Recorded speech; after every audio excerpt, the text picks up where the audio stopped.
Hi and welcome. Today I'm interviewing another great LCU18 speaker, and today it is Megan Ramos. Welcome, Megan. Thank you. Thank you for having me. I'm so excited for low carb universe this year. Yeah, we are that too, Anna and I, because we have yet another event with a great lineup of speakers. So we have prepared a few questions for you. So we just start with those. All right, sounds good. Who are you, Megan, and what do you do? So I'm a clinical researcher by trade, but now I've transitioned more into a clinical educator role. Several years ago, I was diagnosed with type 2 diabetes and I had become quite obese myself. And I always had metabolic complications, but didn't realize that I did. I had fatty liver disease, but no one really associated that with metabolic disease at the time. And I had PCOS. So those were diseases I picked up when I was young or developed when I was young. And so I was doing research in nephrology. So nephrology is the study of kidney disease. And that's when I started to get sick. And my colleague, his name's Dr. Jason Fung, he's a nephrologist. He was doing some research into fasting and religion. So I started practicing therapeutic fasting myself. I was able to reverse my type 2 diabetes and all of my metabolic syndrome, fatty liver, PCOS. So I've now become, I guess, a therapeutic fasting expert. And I follow a very low carbohydrate ketogenic diet myself. And the combination of both when to eat and what to eat really helped save my life. So a lot of my patients wanted to do that too. So we started doing that with patients, and eventually Jason Fung and I co-founded an intensive dietary management program based out of Toronto, Ontario. Yeah, great. And you're thriving on the diet, I can see. I very much enjoy it. I mean, how can you go wrong eating good steak and butter? And you can't go wrong with that. So my life is good. Life is good. And so if you should describe yourself in 3 words. Oh geez. I know I had a peek at these questions.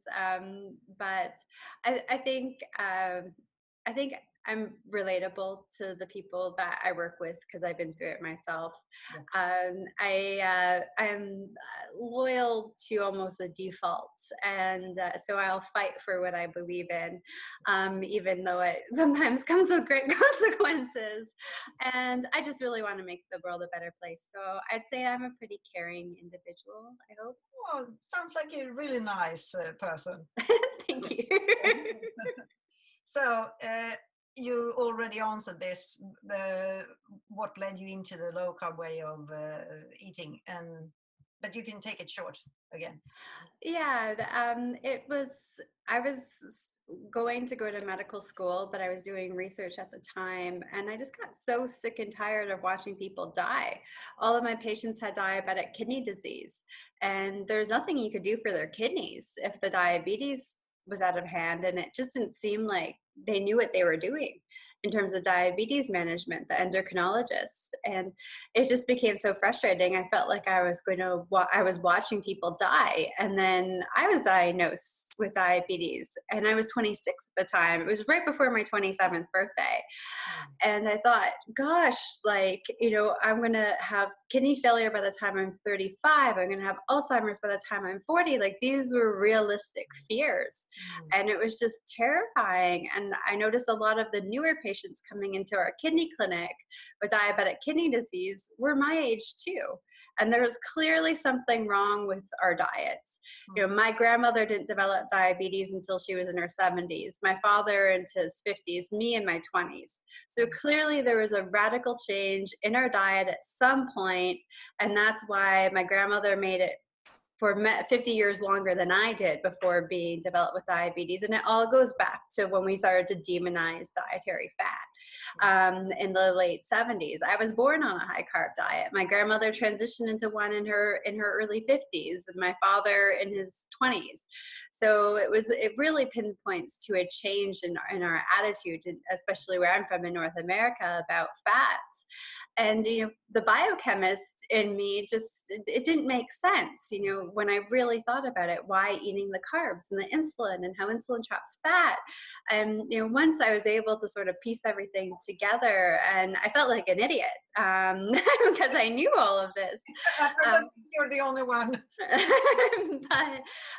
But yeah, and then just eating fat's weird at first, and avoiding the carbs is hard at first. I'm an Irish Italian girl, so I grew up eating lots of carbs, and it was difficult, but you felt so good. It inspired you to keep going, and then your taste buds changed. So it's been a fantastic journey. Yeah, I can believe that, actually, really. So what topic in the low carb world do you think is the most interesting right now? Keto carnivore is, it's very popular right now. Everyone's trying it out. I think it does really well for people because it's quite easy on the digestive system. And I think our low carb diets and all this antibiotic use has really wreaked havoc on our low carb or our digestive system, our gut health. And so I think even myself, I grew up on antibiotics all of the time. So eating meat is actually quite easy to digest. So it's going to be interesting to watch how this keto carnivore unfolds, what issues might come up with it, what benefits might come out of it.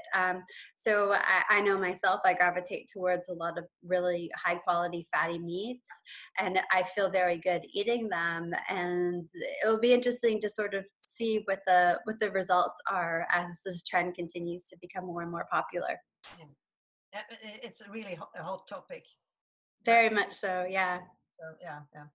So what is the one thing you wish that everyone knew about low carb eating? So the one thing that I wish people who haven't done it yet would do. My brother right now is at a ketogenic retreat. And so today is day 3, and he's having intense bread cravings, really intense bread cravings. And, I just tell him, push through. And it's just amazing how these staple foods in your diet, your cravings for them go away. Even when I went low carb, I thought pasta would always be a demon in my life. Like it would be something that I would, physically need, or I couldn't survive. But I haven't had it in a few years just because it doesn't make me feel good, and I stopped craving it.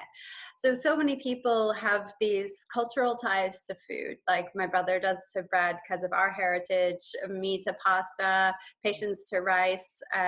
We were in a trip to Jordan recently and talking to people, and they're like, oh, we can't imagine ever going out without, eating mangoes or eating rice. And it's like, but you can, and your body will start to crave what's really healthy for it if you give it some time.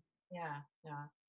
I was a bread lady, sandwich, and I've been without sandwiches for almost 10 years now, so no problem at all. Just do it. So what would you consider to be a true joy in your life, Megan? Energy.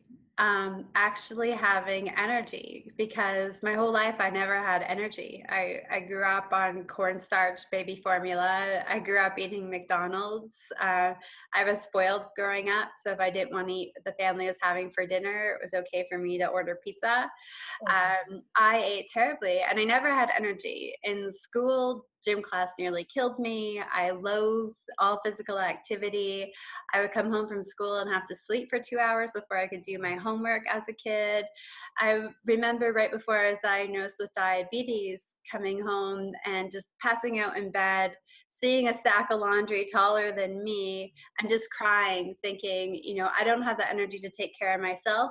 So maybe it's maybe it's a blessing that I have PCOS and I can't get pregnant, because that's what they told me. But I have energy now. I'm up every day at 4:30. I go. I can't sleep. I'm writing books in the morning. I'm taking the dogs out. I'm caught up in life, and I'm really looking forward to being able to start a family within the next couple of years. I So energy is really important. Yeah. I can relate to that because I wake up at 4:30 every morning. And my partner Hannah, she's just, oh, don't start work. I can't work at that moment. But she is an evening person and I'm a morning person. So we That's met good. perfect match in heaven.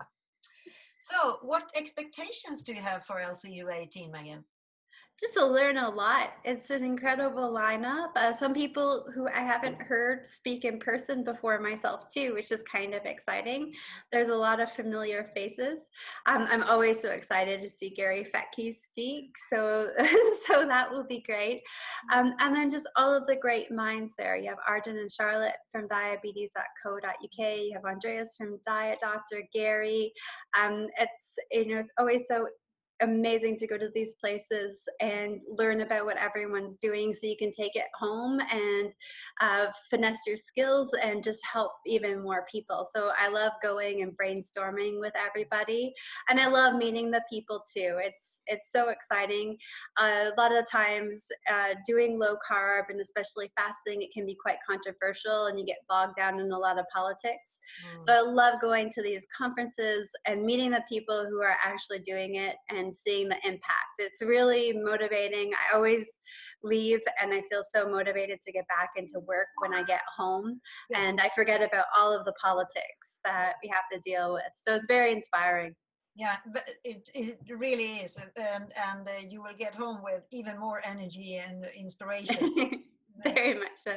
Continue working, because even though our speakers are just experts, the guests, they know a lot as well, and that's this is why our event, we think, is a win-win when it comes to both the speakers and the guests, because they're the bonding and the community building thing, and it's just awesome.